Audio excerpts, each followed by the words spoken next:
siapa dan dari prodi apa? Namaku Salsa dari Pendidikan Bahasa Jepang. Oke. Aku di sini pengen nanyain 3 pertanyaan buat kamu nih. Yang pertama, dari pertama pertanyaan dulu. Menurut kakak, bagaimana perubahan kurikulum mempengaruhi kesenjangan pendidikan antara daerah perkotaan dan pedesaan? Menurut pendapat kakak gimana? Tentunya kesenjangan itu kan ada dampak positif dan negatifnya ya. Dampak positifnya kan kita bisa belajar mengikuti perkembangan zaman. Namun kalau di daerah pedesaan kan kita keterbatasan sama fasilitas. Terus juga guru-gurunya juga gitu. Oke, baik. Dan pertanyaan yang kedua, menurut kakak, apakah perubahan kebijakan pemerintah dalam bidang pendidikan dapat mempengaruhi proses revisi kurikulum di Indonesia? Kalau yang kayak zonasi atau semacamnya itu menurutku tidak mempengaruhi karena jarak itu nggak mempengaruhi perubahan atau revisi pada kurikulum pendidikan seperti itu. Oke, baik. Dan pertanyaannya terakhir buat kakak Salsa, bagaimana tanggapan masyarakat atau tanggapan kakak sendiri terhadap perubahan kurikulum? Kalau dilihat dari pengalaman adik saya dan juga teman-teman saya yang adik kelas di SMA itu mereka juga kebingungan soalnya kan kita lihat kurikulum yang merdeka sekarang ini kan apalagi P5 itu menguras tenaga jadi mereka pikirannya tuh dibagi dua bukan hanya fokus pada mapel umumnya tapi juga fokus pada P5 seperti itu jadi waktu juga bingung mau ngajarin seperti apa si siswanya pun juga bingung jadi kayak nanti emosi mereka tuh meluap-luap jadi pelampiasannya tuh bisa jadi ke teman atau keluarga seperti itu Kak. Oke, baik. Makasih ya Salsa waktunya. Sama-sama. Ya.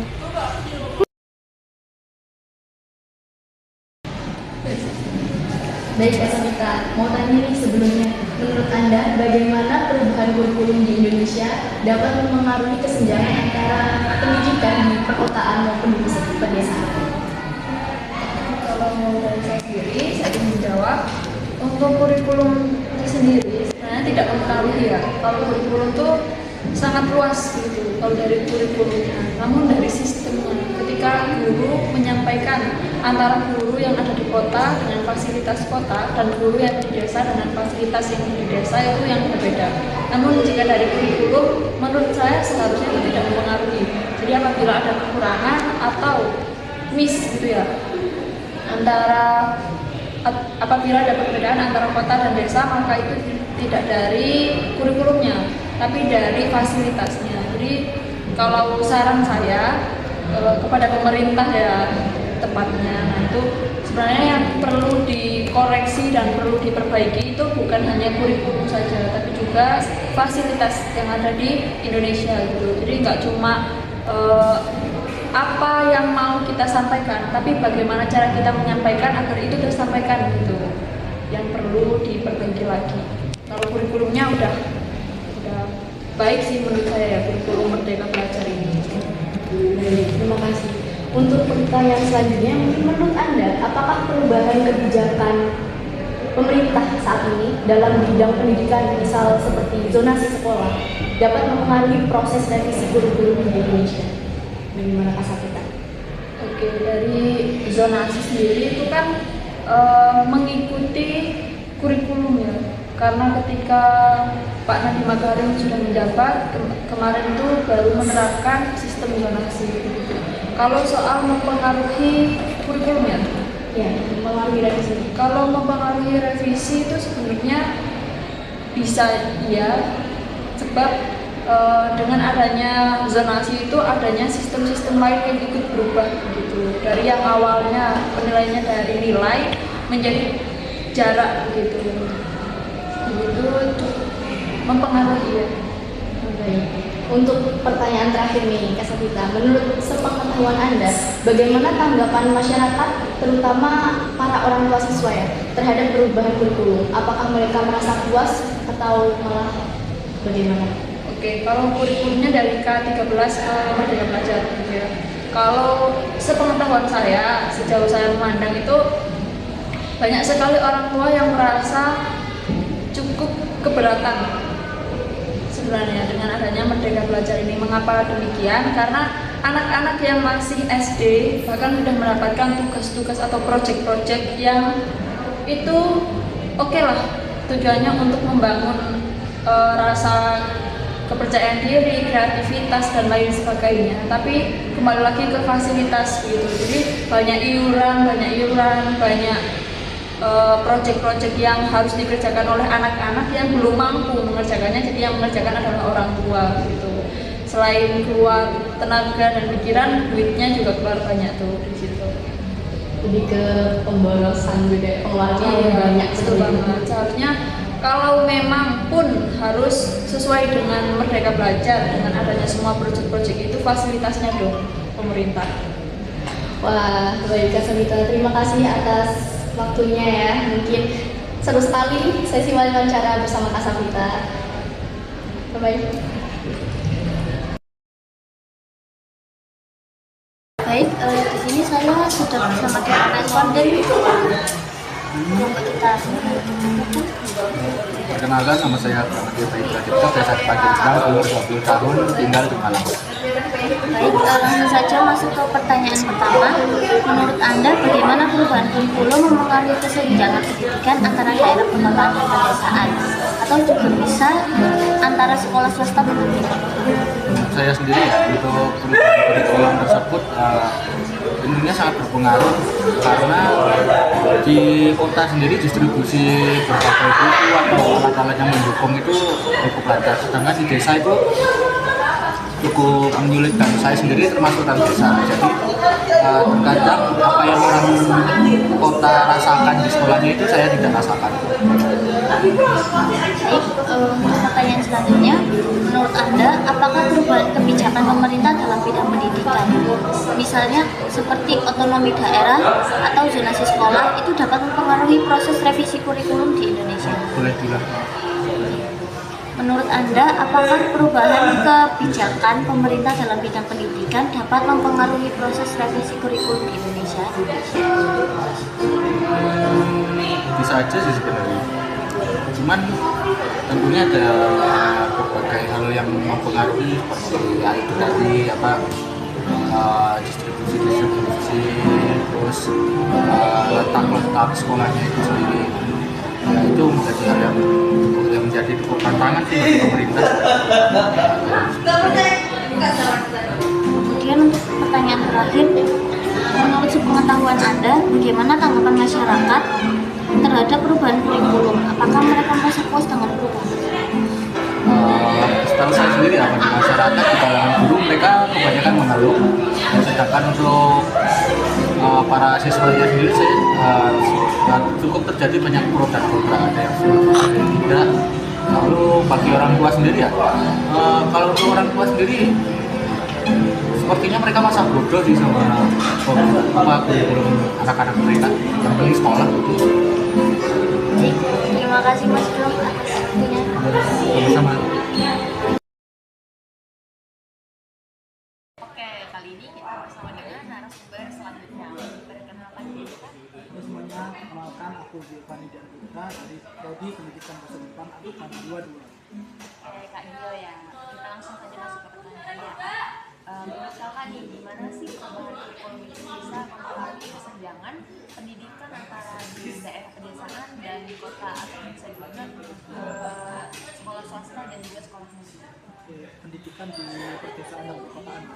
Mungkin karena aku dulu pernah KKN di desa, jadi itu mungkin dari ini sih, kayak fasilitas-fasilitas yang diberikan kan.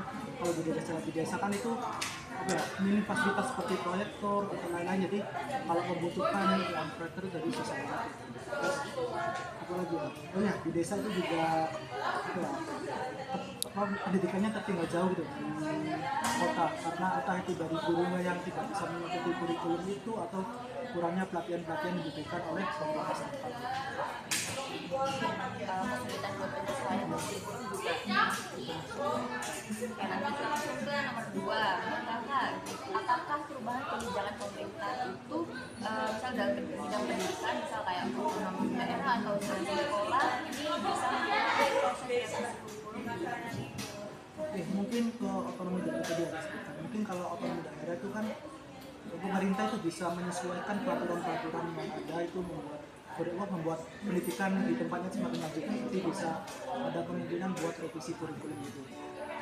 Terus kalau untuk zonasi sekolah sendiri saya mungkin apa ya, kurang begitu tahu apakah mempengaruhi revisi kurikulum, tapi pengetahuan saya itu karena hanya zonasi sekolah mungkin itu tidak perlu merevisi kurikulum yang ada. Mungkin karena adanya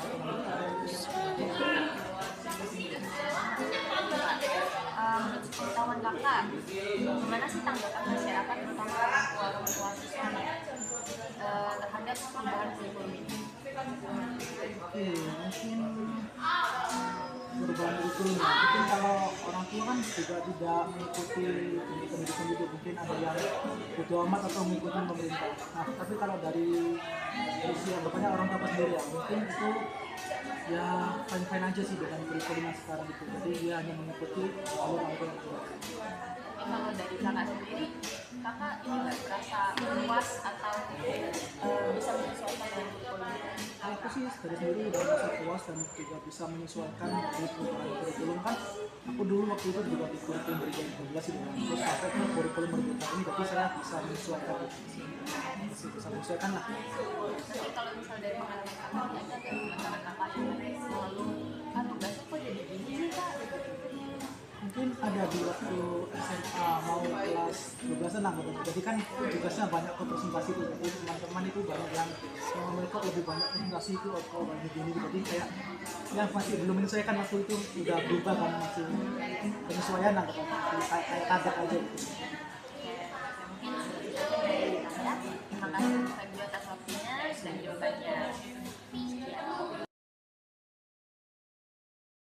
Saya di sini Arsya Arjunaratri dari angkatan 23 Prodi Pendidikan Bahasa Jepang.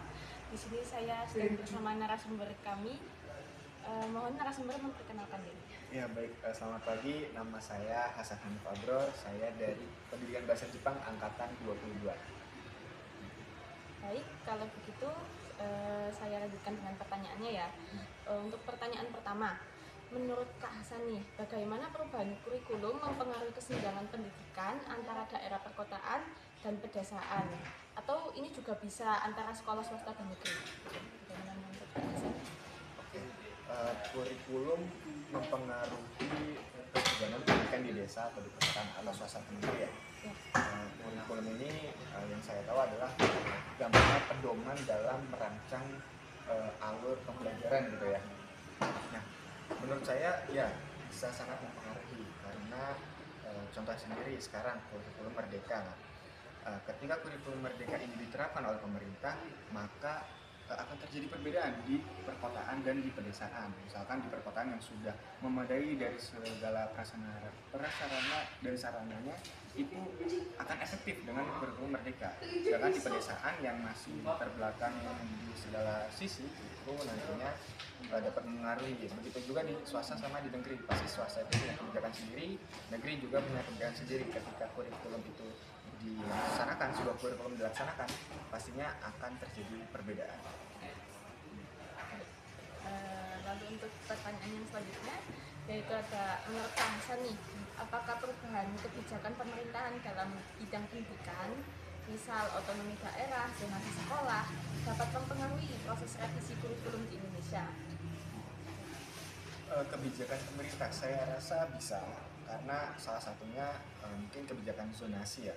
Ketika kebijakan zonasi diterapkan, sekolah-sekolah ini akan merekrut siswanya itu dari segi lokasi saja. Nah, ketika dari segi lokasi saja, maka hilanglah misal ciri khas sekolah ini mungkin dia dulunya sebelum zonasi bagus di non akademik atau akademik gitu kan. Nah, ketika zonasi mau tidak mau pemerintah ini harus bisa membuat semua sekolah itu sama rata. Nah, disitulah harusnya bisa mempengaruhi revisi kurikulum kayak gitu sih. Oke, untuk yang pertanyaan selanjutnya ya, menurut pengetahuan Kak Hasan, bagaimana tanggapan masyarakat, terutama orang tua siswa terhadap perubahan kurikulum? Apakah mereka merasa puas dengan perubahan tersebut? Oke, kalau dari saya tahu, saya sendiri juga adik saya masih SMA, saya sendiri juga kuliah juga pakai kurikulum. Itu menurut saya kurang puas karena ketika periodenya ini masih singkat, seperti dari K3 ke K13 ke kurikulum merdeka itu kan masih singkat. Ketika periode yang singkat-singkat ini udah diubah-ubah aja, terus itu jadinya nggak ada apa ya istilahnya perkembangan di setiap kurikulum. Jadi gampangnya ketika kurikulum merdeka nih misalnya kita baru jalan 2 atau 1 tahun gitu. Nah ini kan udah ganti kabinet lagi, nanti ganti menteri pendidikan lagi.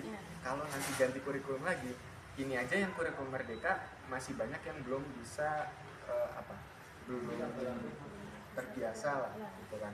Udah diganti lagi, mau nggak mau kan pasti penyesuaian lagi dan kurang optimal lah gitu. Jadi saya rasa belum pas. Baik, kalau gitu terima kasih atas jawaban